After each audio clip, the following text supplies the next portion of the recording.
Good afternoon and welcome to the Q&A session with our author today, Jonon Pàtric Макхью, who has kindly agreed to lend us his short story for our translation competition. Just a quick reminder that this is once in a lifetime opportunity for all of us, because I strongly believe that it is a great privilege to be able to address the author and get some answers to our questions without having to build new senses and meanings, though sometimes it doesn't have to do so though.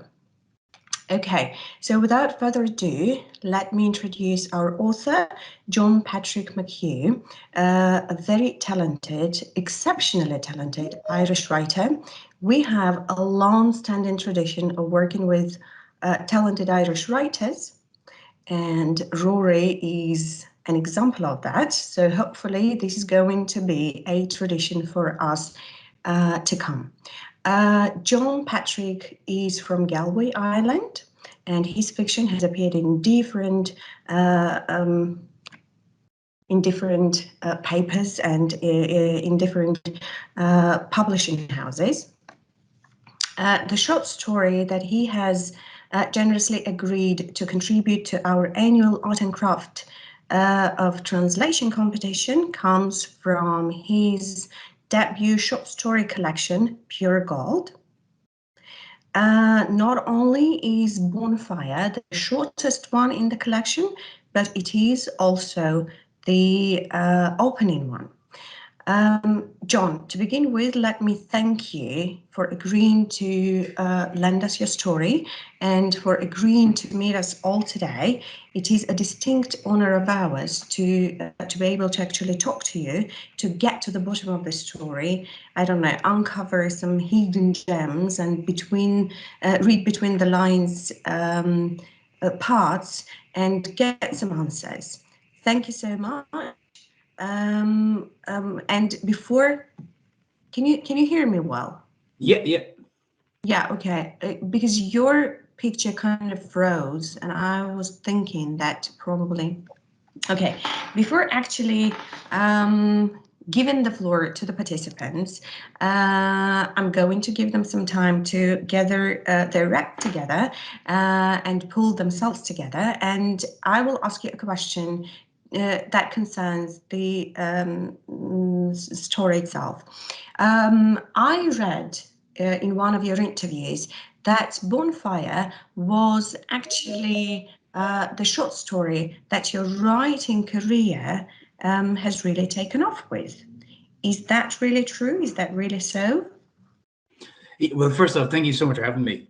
It's a real pleasure for me as well, and I feel very lucky to have Bonfire translated. And thank you all for attempting to do so, especially about a fictional place in Ireland. But yeah, I wrote Bonfire was like the first good story I wrote. I wrote it when I was 21. Before then, I've been writing, but mostly terrible stories that were heavily indebted to a lot of writers I really admire. But yeah, I wrote Bonfire when I was 21, and it kind of it started something, or at least it got at something unique that I hadn't got at before. So that was like the real kind of starting point. And it was from Bonfire that I got into my master program and kind of like went on from there and stuff like that. So yeah, it was the first kind of proper story I wrote. Okay, good. So you mentioned that you wrote a bunch of backstories. Like, who was the assessor? Like, who told you that they were awful or something? Oh, just me. Oh. Yeah, no, I was lucky. As part of my BA, I got to work with a writer, an Irish writer, and we were kind of exchanging work. And he wasn't saying they're awful or anything like that. I could decide that for myself. But they're just the beginnings of your writing career, and you kind of need to, as everything, you have to write bad stuff, or you have to learn by writing more and more, or doing something again and again. So I kind of see it like it's an apprenticeship almost, those kind of first few stories. And I was lucky to kind of, you know, I wouldn't have written Bonfire if I hadn't written all those stories before it. So it's kind of like, yeah, getting It's to work grips in with it. progress. It's work in progress. And practice makes perfect, doesn't it? This is the manifestation of that saying, whatever you're saying now. You mentioned that that the stories are set in a fictional island, on a fictional island in Ireland, and I know that there are 8 stories in your short story collection, and all of them set in these on this fictional island off the west coast of Ireland proper. So can you dwell on that a little bit? What inspired you to take that route? Yeah, my mother is from an island in Ireland called Achill Island. It's the largest island in Ireland. It's connected to the mainland by a bridge. So a lot of my summers and early childhood and kind of teenagehood was spent in Achill. So I love the place, but I never lived there properly. You know, I spent a lot of my time there, but we never lived there. So when I started writing fiction, I was kind of drawn. I was always setting my stories in Achill, but it wasn't really Achill. It was my kind of version of it from childhood and stuff like that. So when it kind of came to a collection, I always liked the idea of a collection being a really centered around the similar theme, or like I love the idea of one place and you reading about the lives in this place. So it seemed like a very natural fit, but it really does stem kind of all from Achill Island, my mother's home, and where a lot of my family is from. So as much as I say the island's fictional, and it is fictional, if you ever visit Achill Island, if you ever get the chance, you would probably, if you've read the book, you'd notice where certain stories are set, you'd notice certain shops, you'd notice certain pubs and mountains and beaches. So it's heavily influenced by Achill, but it's like my version of Achill Island, you know, a bit more gothic and I suppose a bit more dark. Okay. Unfortunately, I have never been to Ireland, and I haven't yet had a chance to read the rest of your stories in the short story collection. But what I was wondering was, so in this story, Bonfire, you are exploring childhood, male friendship, relationships in a family. And I was wondering if these topics are also recurring in the rest of your stories in the collection. Yeah. They're, you know, I suppose I think writers kind of repeat themselves. Every kind of writer has like the same interests, and they kind of throughout their work, they always kind of repeat themselves in different ways. But yeah, male friendship, family, kind of secrets, and maybe a bit of kind of betrayal are kind of key themes in probably all the stories, you know.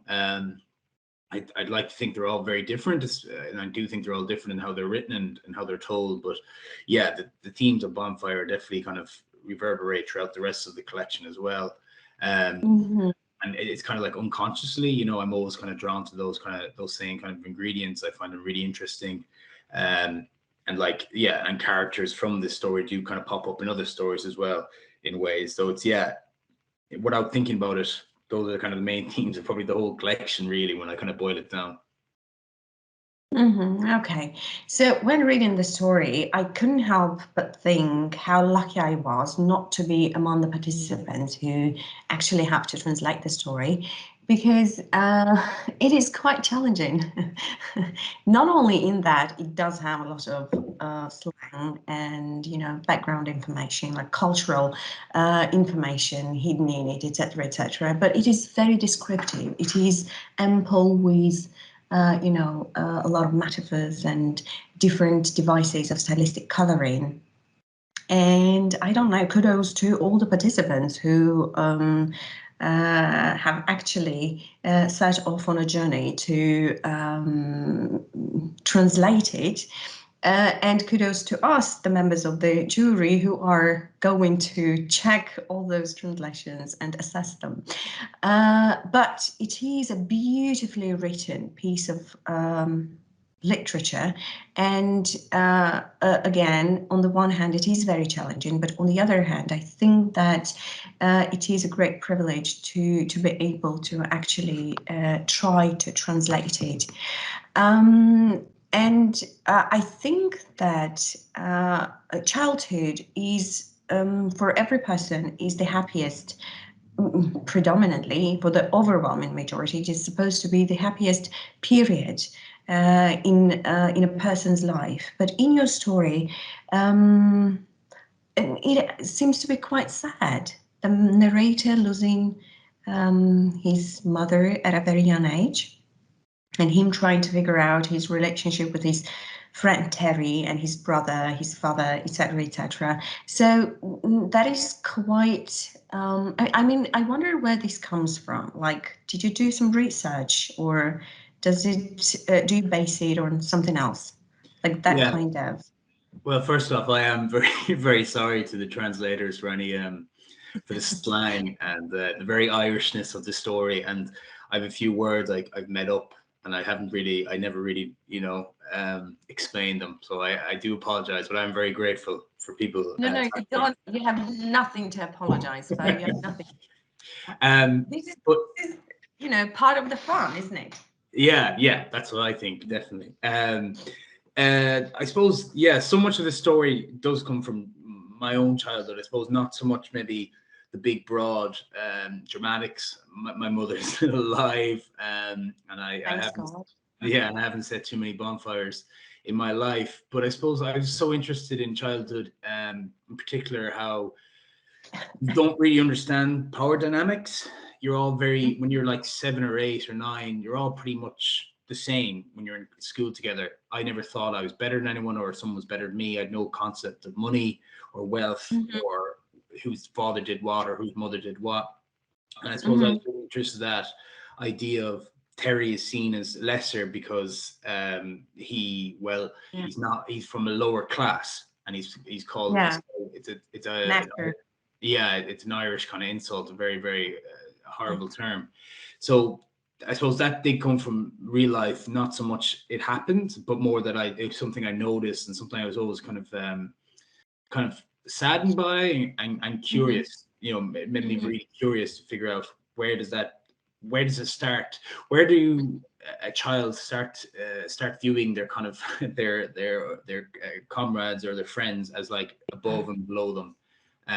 So that was kind of drawn from real life, but the rest was all just maybe just imagination, really. I suppose there's always a bit of real in every kind of fake story. So there's probably details I've taken from my real life, but the big kind of broad sweeping kind of narratives of Bonfire are all fictional. Unfortunately, I didn't hear the last part of your answer, but I wanted to share real quick how I liked the way you described the fact that the narrator did not really understand what that word meant when his brother called Terry a knacker, but the urge he felt to call him that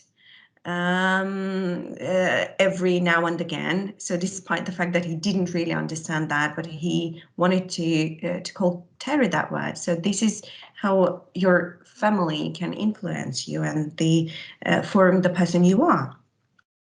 Okay, so I hope that I won't be thrown away from the meeting once again. So, and before that happens, I think that I'm ready to give the floor to our participants. Ladies and gentlemen, probably, if there are any among the participants, you have the rarest chance to ask your questions and address John. Is there anyone who would like to start? Please raise your hands. Katarina?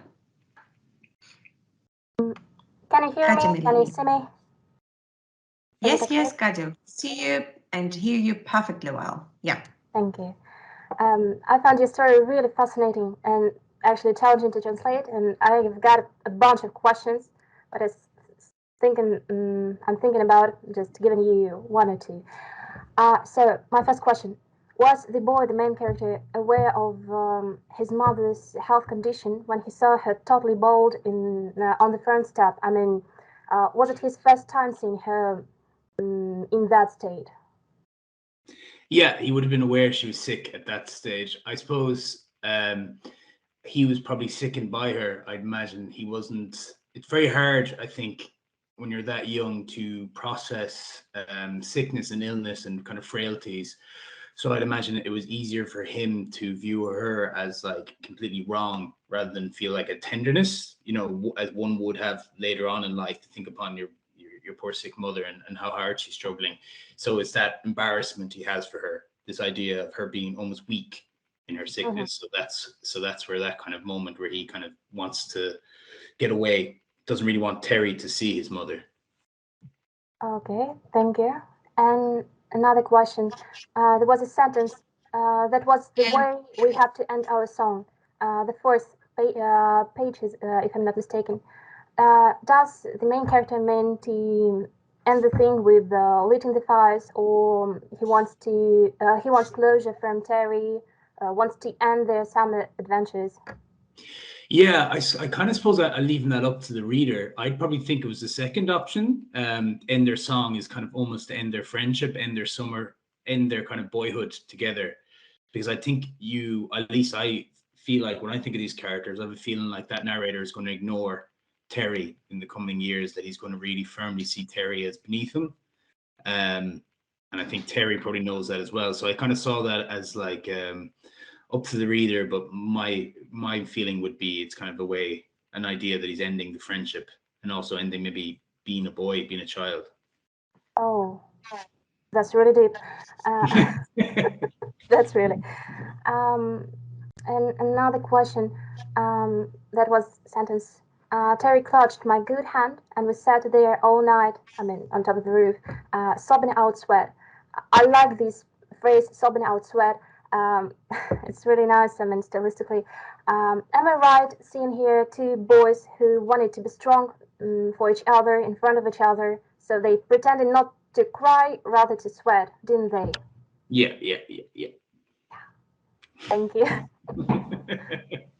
Thank you, Katarina. Thank you, Katya, so much. Yeah, and I wanted to quickly also mention the fact that the narrator is not only is he ashamed of his mother and he doesn't want Terry to see her, but when there is this episode in the hospital and he doesn't want his mother to touch him or kiss him, and when he comes back home, he wishes not to have a mother at all. Like, this is something that he is ready to let go of. I think that every child probably in their childhood experience something similar when they have a relative that's sick. Okay, Olga Anatolievna. Okay, thank you very much for your introduction. And I would like to ask a couple of questions.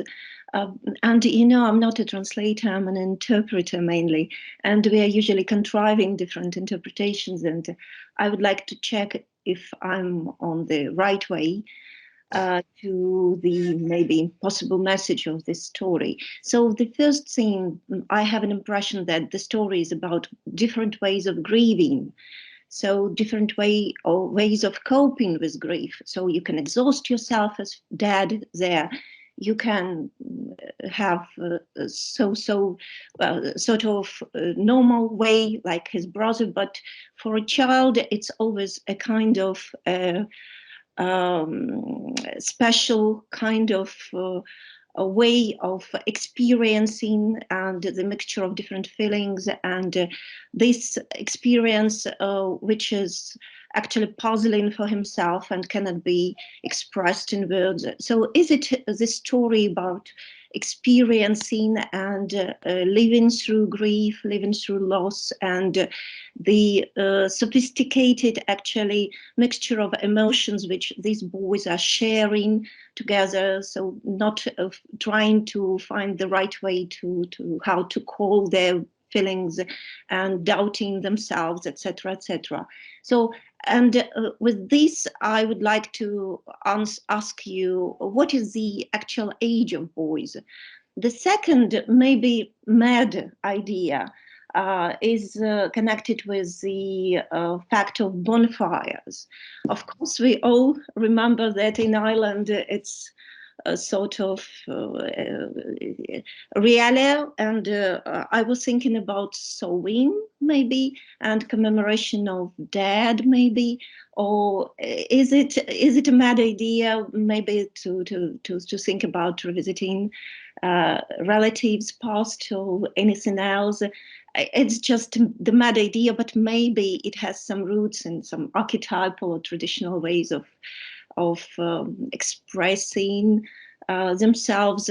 So just tell me think about it.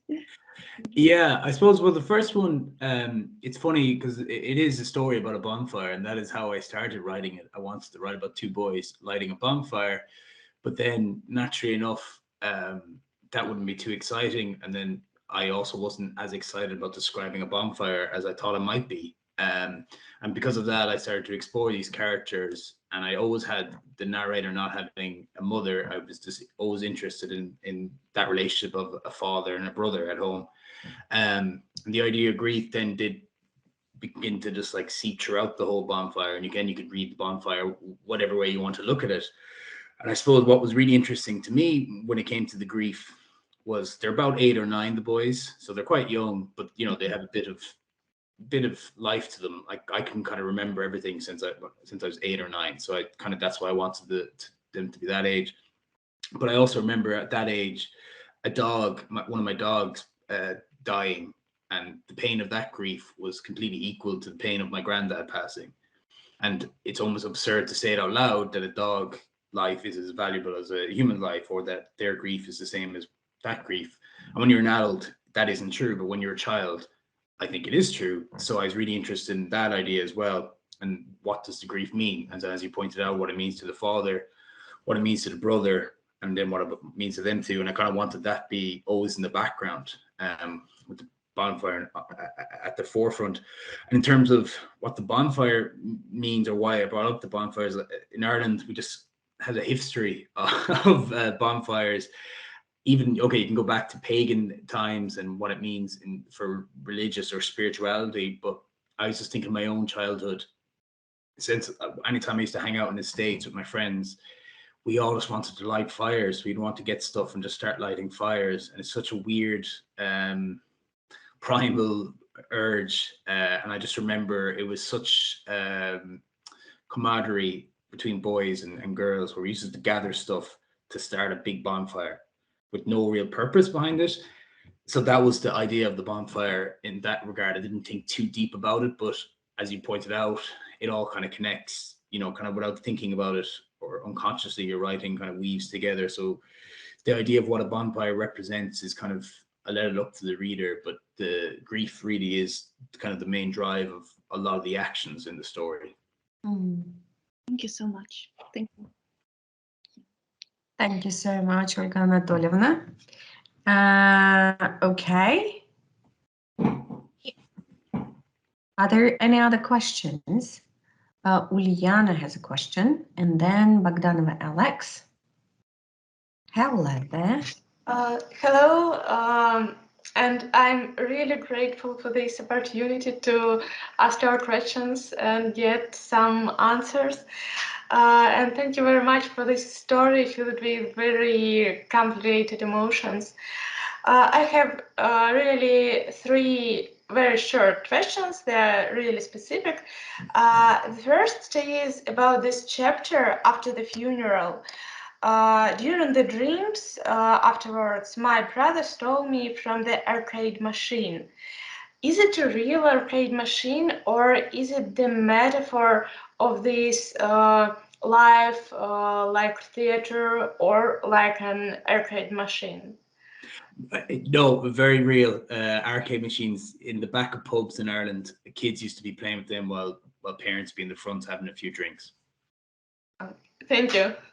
And the second is about the about this word after the main character here, the word knacker. He compares it with other words, and like fact, like bastard. In Russian translation, it would be really provocative. So is it possible to change it in Russian translation to another swear word, but a little bit less provocative? Or should we translate it letter by letter? You think whatever you think's best, I think. Like those words that are bad words when you're a kid, you know, if you say them, you get in trouble. And they were the two words that I would have got in trouble, where there's other words maybe I wouldn't have said when I was a kid. But they're the two words that were the bad words that were always in the back of my mind, but I knew I was in trouble with them. And if you think in Russia there would be different words, then you're completely right, you know? That's probably the power of translation. It's like as much your work as it is mine at that point. I would say that the bottom line is that the Russian words do sound as bad in Russian as these words sound in English. So I think that you might as well go with the strong words in Russian, Juliana. Okay, thank you very much. It's just my first time translation. Yeah. Okay, it's all right. And you had one more question, didn't you? Yeah, but it is the most specific. It is about these things. One moment. The chapter, the vinegary brown bags and something crumbled that could be placed in the oven. I have found these vinegary brown bags like chips or something like that. But the second thing, I just try to imagine what could it be. I think is it crumbed. If it's crumbed, I know exactly what it is. It's in Ireland you can get, and you can get it probably in Russia as well. It's just a bag of fish, and you put it in the oven, and it's just breadcrumbs. And that's it. Yeah, yeah. Okay, thank you very much. No problem. Thank you, Juliana, so much for your very specific questions. This is why we have organized the whole meeting. Now, Alexandra Bogdanova, Sasha, Alex, the floor is yours. Thank you. Can you hear me? Yes, and we can see you. Yes, good. So first of all, I wanted to thank you for such an interesting story. I really enjoyed reading and translating it, though it was pretty challenging, but I really liked it. And my question was about the family. So this family, these 4 people, I was wondering about the relationship in this family. So at some point, we see that this boy, the main character, lives with his mother. They live together, two people. And after she was put in the hospital, the boy tells that he moved back with his father and his brother. So I thought that his parents probably were divorced, but again, when he lives separated. Yeah, probably. But when he moved back with his father, and we see like this scene where his father cleans the house, and we see that he still has pictures from the wedding and like his family's pictures. And at the funeral, he was crying and he was really upset. So I was wondering what was this story inside the family. Yeah, and thank you. And a very, very insightful question. There's so much stuff in a story that kind of has to be cut, especially in a short story. So I did have a lot more about the relationship between the mother and father. They aren't divorced, they are separated. And my idea, I didn't want the mother to be a purely kind of angelic symbol, this perfect person that you're meant to mourn over. I wanted it to be a bit more complicated. And there's kind of hints in the story, or at least I hope there is, that she mightn't have been the nicest person, or that she might have been going through a tough time regardless of the illness. And their separation is kind of, I wouldn't say, yeah, in my head, she wants to leave him more than he wants her out of the house, if that makes sense. So that was the idea there, that they're separated, but maybe it was more one-sided than kind of an equal thing.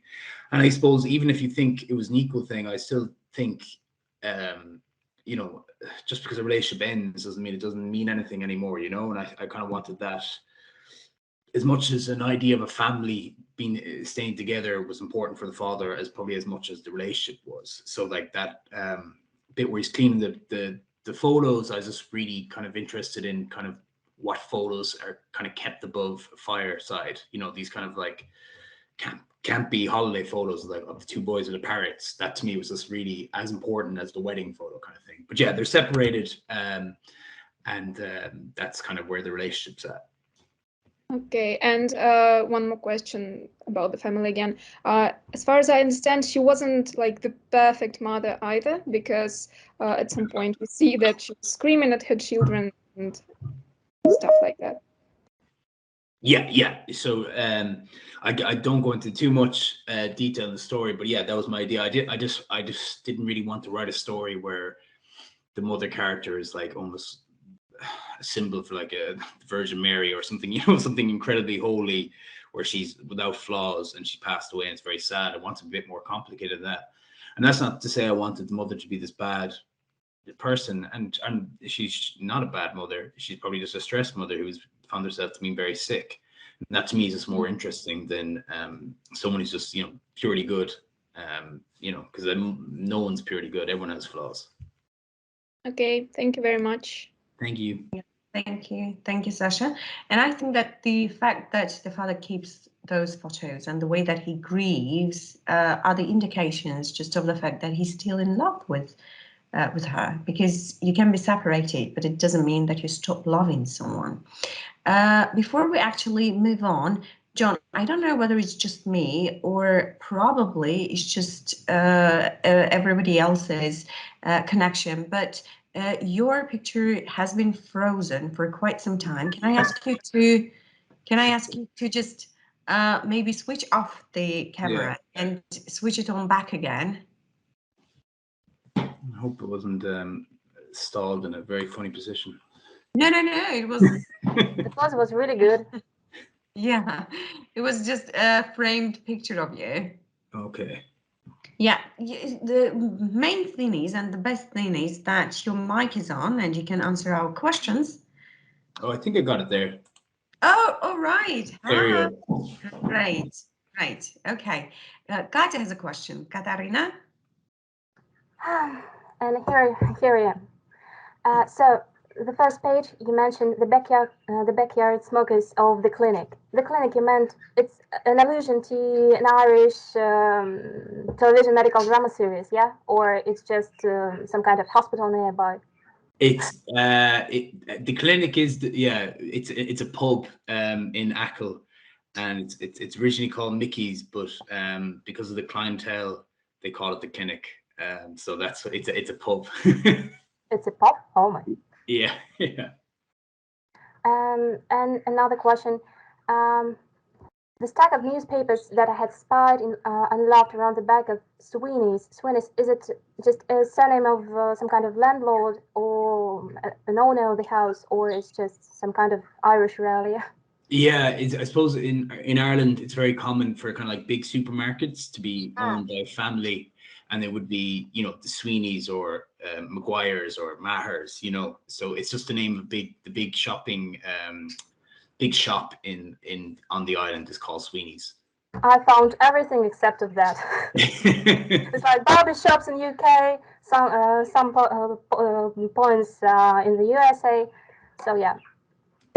And another question: was Terry actually familiar with that bad word, or he just had this gut feeling that it wasn't right to be called this way, and that is why he punched his friend? No, Terry would have been familiar with it, all right. He knew this. Probably he has been called that, not the first time. That is why he was. And another question. You mentioned that the setting is fictional Ireland and its parts. So as far as I understand it, the main character with his mom left for the valley. That is just about 10-12 kilometers from Kiel, according to geography or just checking. So they stayed there for some period of time. So is it possible that Terry was actually looking for his friend and happened to be in the valley not just by accident? If I remember rightly, the valley is the name of Holiday Home Estate. It's the name of the estate in on the island, and Terry actually lives there full time, and that's where that's where he met the narrator. So they live. I got it. So I think that I've done with questions. That's it. Okay. Thank you very much. I so appreciate it. No problem. Alex has a question. Sasha? Yeah, the last thing I wanted to ask, Anush Georgievna has already asked you about this island where the action takes place.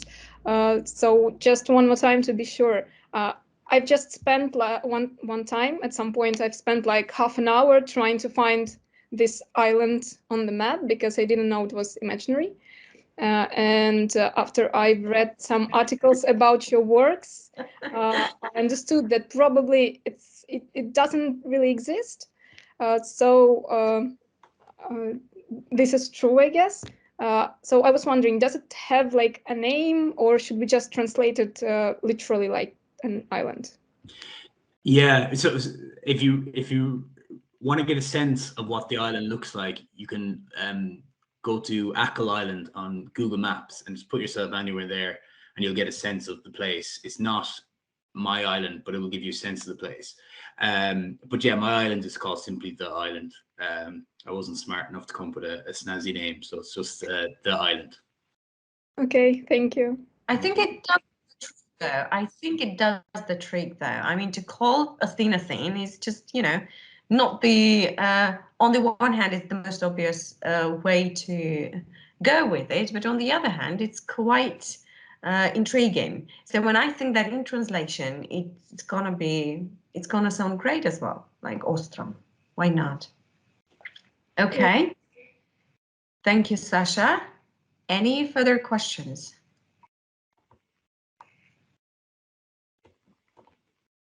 Is there anybody else who would like to ask John questions about the story? We still have some 20 minutes to go.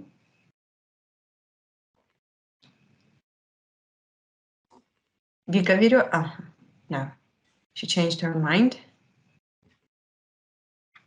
Are there any comments? If you don't have any questions, probably you have comments. Katya Mirinkova? It's not a comment, just another moment to mention, to clarify. When the boy came back to kill, there was a sentence, Terry and I forgot the estate and our men made tunnels. What kind of tunnels the boy talked about? Yeah, again, I kind of wanted to kind of bit vague, but so basically in the estate, they would have just made tunnels. Again, I just go back to my when I lived in the States, just little tunnels through like a bit of hedgerow in shrubs and stuff like that. Man-made tunnels to me are just like it's hard to probably describe them to see them, but just like little rabbit holes that they would have gone through to like a secret place or something like that. And now from the outside, it probably would have just looked like two lads going into a hedge. But when you're like a boy, it would have been like a magical thing, like a secret place. So man-made tunnels is like a tunnel they've made through like a hedge or a trees or like it's like secret place to play to like. I got it. Yeah, thank you very much. Because tunnels, I get lots of versions, like ear piercing or something. Thank you. No problem. Okay, thank you, Katarina. Alex? Yeah, okay, one more question. The girls have agreed to take it in turns to ask you questions.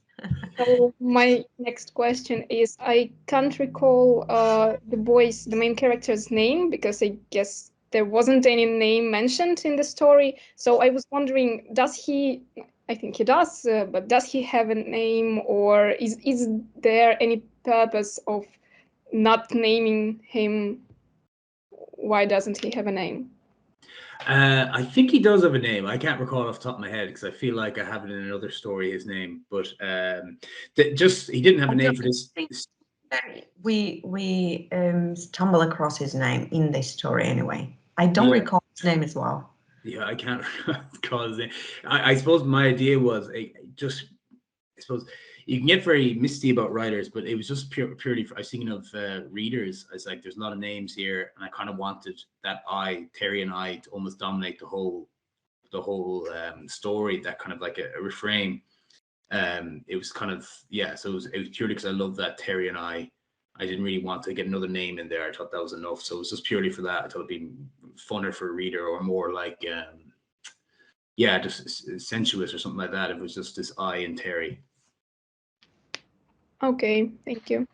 I think probably if we talk about, retrieving meanings, etc., probably subconsciously what you wanted to do is just to hint on the fact that this can be any boy. Like it's quite a typical childhood for a boy, probably. I mean, definitely with some exceptions, but still it can be anyone, right? So maybe that is the manifestation of that idea.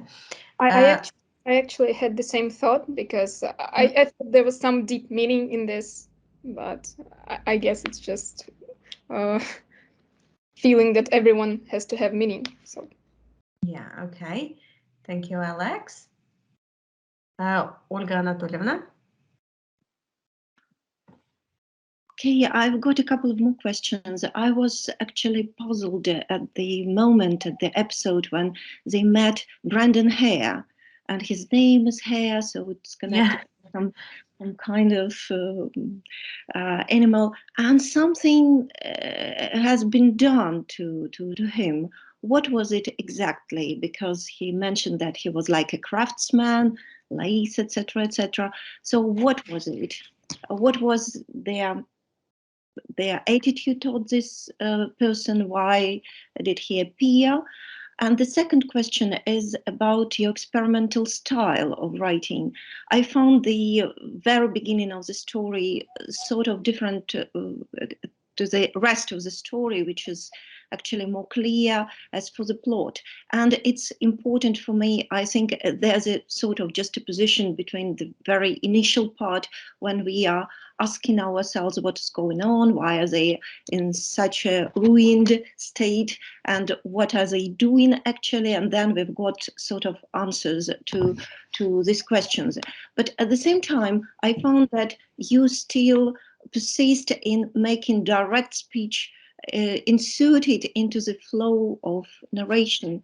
So would you like it to be like this in translation? So is it especially important for you to have this kind of central consciousness, it's a literary term, point of view, a kind of focal point of view, which is a mixture of narration and some dialogue inserted into it? Is it important for you to keep this strategy in translation, in Russian translation? Well, to answer your first question, and they're two great questions. The first one, Brendan Hare would have been a couple of years younger than these two boys. So maybe he's like a year younger. And again, it kind of goes back to my own childhood, the idea of power and just being a year older than someone. When you're 8 or 9, you feel like, I know the world, and you can almost bully them, kind of, and boss them around. So what they're doing is basically bullying this unfortunate guy. And I think I have them burning, singeing, I think either eyebrows or arm hair, something like that, with a match. So basically just putting a match. Yeah, the hand, I think the arm, yeah. Yeah.